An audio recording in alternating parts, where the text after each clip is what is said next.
told that there are no ladies in the media, so we're all gentlemen. The reason for this event is to call on the President of the Federal Republic of Nigeria to take decisive actions to calm down the frayed nerves of divergent ethnic, religious nationalities in Nigeria, to establish national harmony, peace, social justice, and development of everyone in the country. Nigeria is at a very dangerous spot as we speak.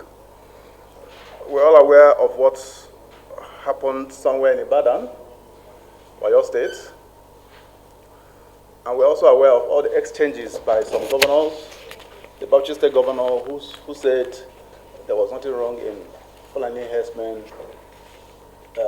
wielding AK-47 rifles. And we have already made a statement in that regard. We have called clearly for his investigation, if possible his arrest. He's not above arrest. He might be excused from prosecution in line with the notorious Section 308. We want to use the opportunity to call on the National Assembly. If they wish Nigeria well, they should scrap Section 308 so that everybody will be equal. What is the essence of saying there is equality before the law, and you have a bunch of people, about 78 of them, who can just say anything and do anything, and they will not be prosecuted until after 4 years or 8 years? It doesn't make sense. So the National Assembly, if they really want to amend the Constitution, if they're not out for self-serving gambit, they need to throw away Section 308 so that people like the Bauchi State governor, who insulted our intelligence as Nigerians and justified the carrying of illegal weapons by headers, should have been cooling his feet behind bars. You see, this is the reason why we said, why will you arrest or invite Obadiah Melafia, who did us a favor as a country by telling us an intelligence he got from some persons who were formerly involved in terrorism, that a certain governor is a sponsor of terrorists. The man was harassed, he was intimidated, he was threatened, they even tried to kill him. You know, and now you have a governor who came out openly and said that it's nothing wrong with headers carrying weapons. At the time that there are several killings in so many places in the southwest, in Ogun State, for instance, only yesterday, about 5 people were killed by suspected herdsmen.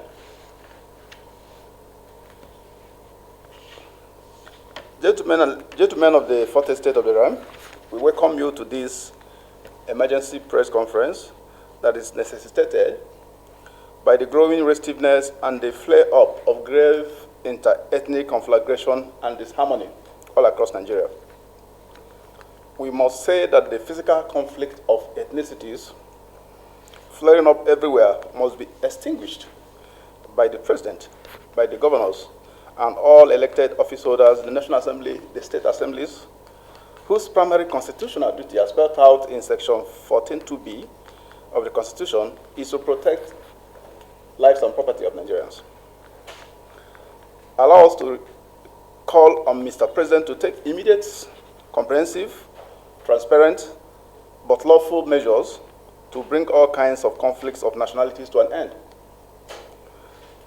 Before we proceed, I want to remind every one of us and the entire country that this was exactly how the Civil War started.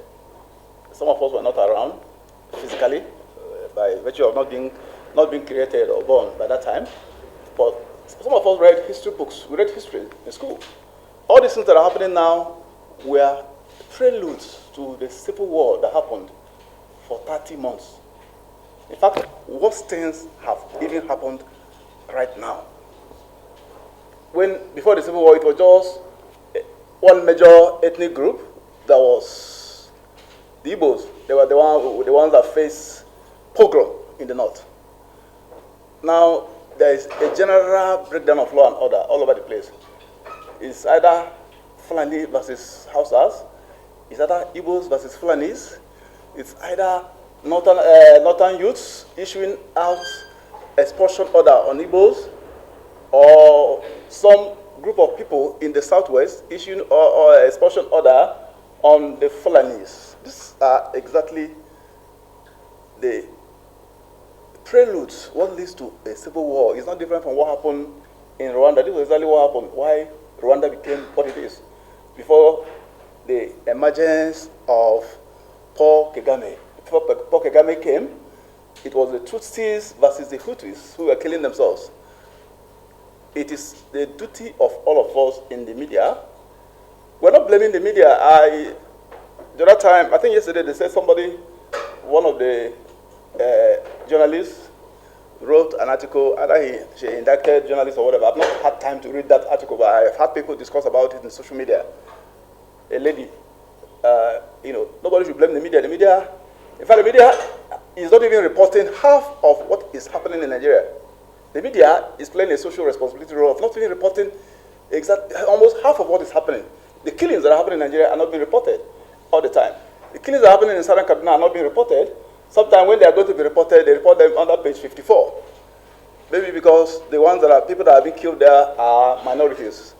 So the media should not be blamed at all. The media should be commended for playing a heroic role.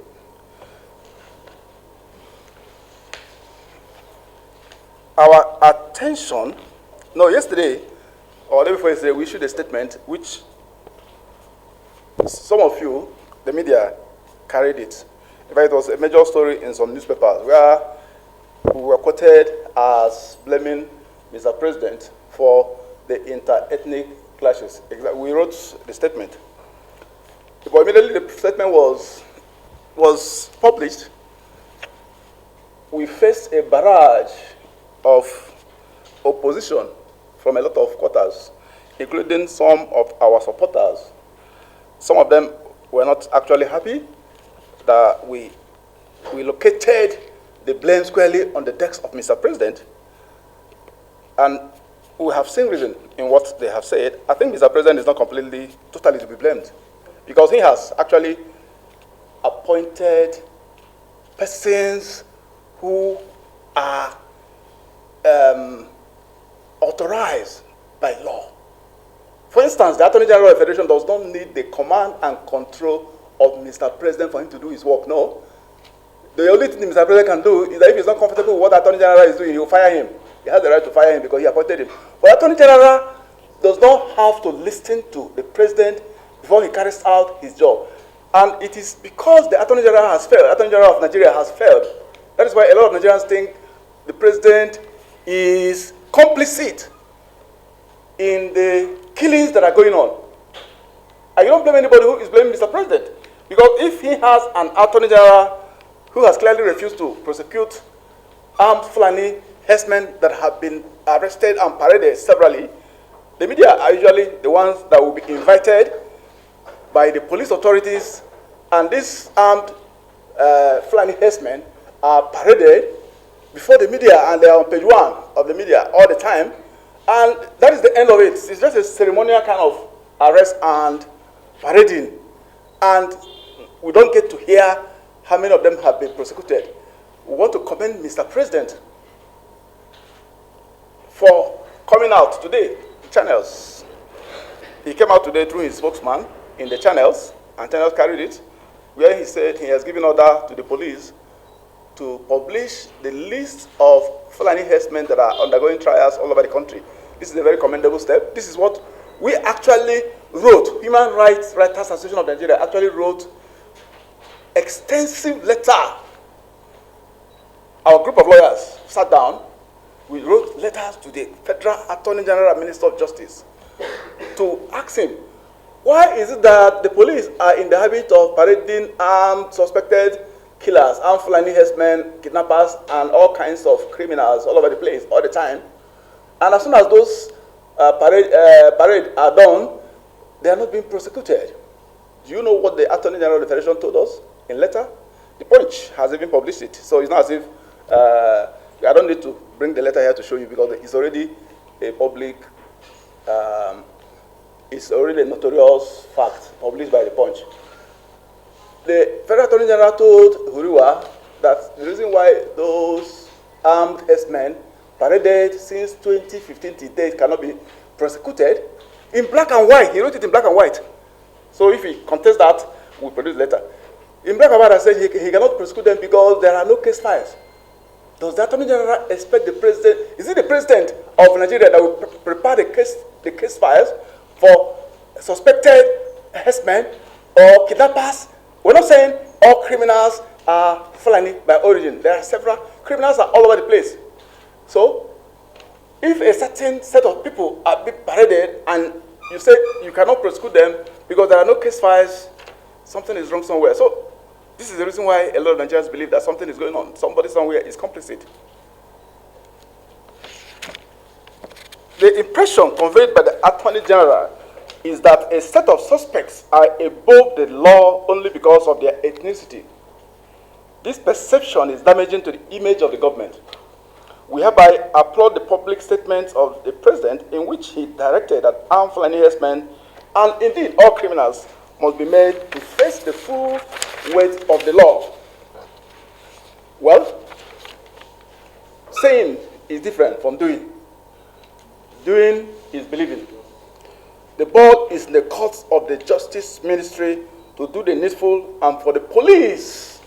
In fact, there are two sets of people that have given this government terrible public image. The first is the office of the Federal Attorney General and Minister of Justice. And the second is the Nigerian Police Force.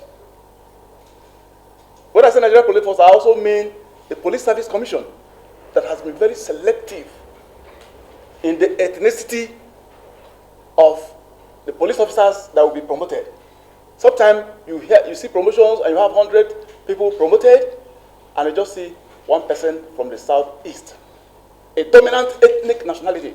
And it's as if the southeast are not getting enrolled in the police because whenever recruitments are done or enrollments are done, people that go to these ASP schools or whatever, these are graduate schools, they go.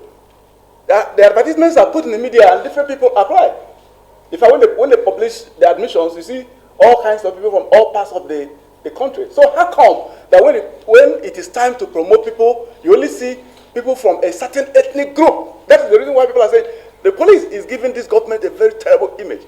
We are calling for the unbundling of the Nigerian Police Service Commission. It's a very terrible contraption that has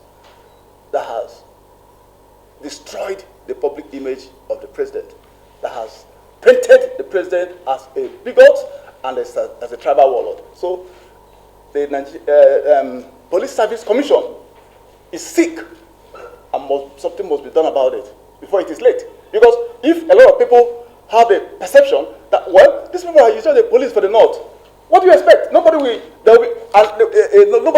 render any intelligence, any information to the police. And let me tell you, police is not a wizard or a witch. No police anywhere in the world uses witchcraft to work. Even in the best kind of policing institution you have in the world, the US, the UK, you do know how they succeed? Apart from technology that they use, the CCTV and the rest of them, how they succeed is that they get information from the citizens. In fact, in some countries, in some jurisdictions in the world, if you fail to give information to the police, you will be charged.